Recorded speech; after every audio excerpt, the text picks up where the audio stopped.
বাহ বাহ বাহ বাহ বাহ বাহ বাহ! এবার তো বেশ ভালোই আলু ফলেছে দেখছি। মনে তো হয় না এমন আলু আর কারো খেতে হয়েছে। এইবার বাজারে আলু বিক্রি করে আমি অনেক টাকা লাভ করব। আহা, উফ, আমার যে কি আনন্দ হচ্ছে না। এ দাদা, তোরে একটা ভালো খবর দেওয়ার আছে রে।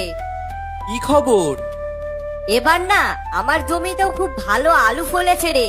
অন্যান্য বাড়ির থেকে এবার বেশ ভালোই হয়েছে। ও বাবা, তোরও তো দেখছি বেশ ভালোই ফলন ধরেছে। ওই আর কি। ধুর বাবা, কোথায় ভাবলাম এবার আলু বিক্রি করে আমি লাভ করব, তার হবে না হয়তো। ধুর ধুর। কিরে দাদা, কি ভাবছিস? হ্যাঁ, না না, কিছু না। তা বেশ ভালোই হলো, কি বলিস?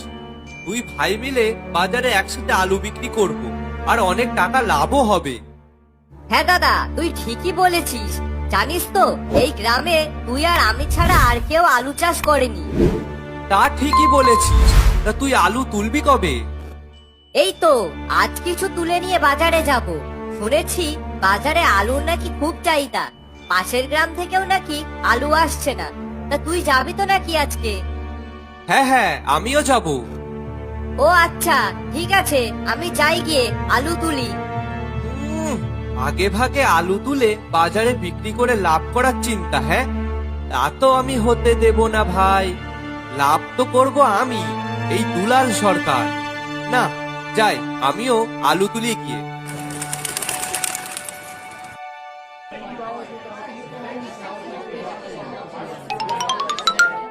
কি রে, বাড়ি যাবি তো নাকি? হ্যাঁ হ্যাঁ, যাবো, চল। হ্যাঁ, তা ওঠ। এখনো বসে আছিস কেন? আলু তো সব বিক্রি হয়ে গেছে। নে, চল চল।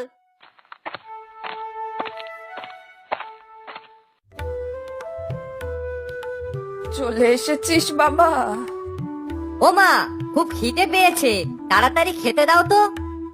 হ্যাঁ বাবা, চল, এক্ষুনি খেতে দিচ্ছি তোকে।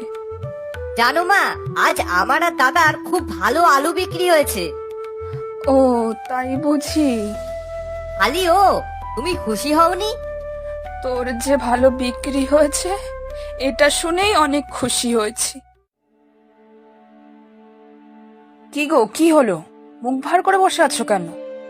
ধুর গিন্নি, কোথায় ভাবলাম এইবার বাজারে আমি একমাত্র আলু বিক্রেতা, অনেক টাকা লাভ করব, কিন্তু তার মনে হয় হবে না। কিন্তু কেন, কি হয়েছে? আর বলো না, ওই দিনেশ আছে না, ও দেখি আলু চাষ করে বাজারে বিক্রি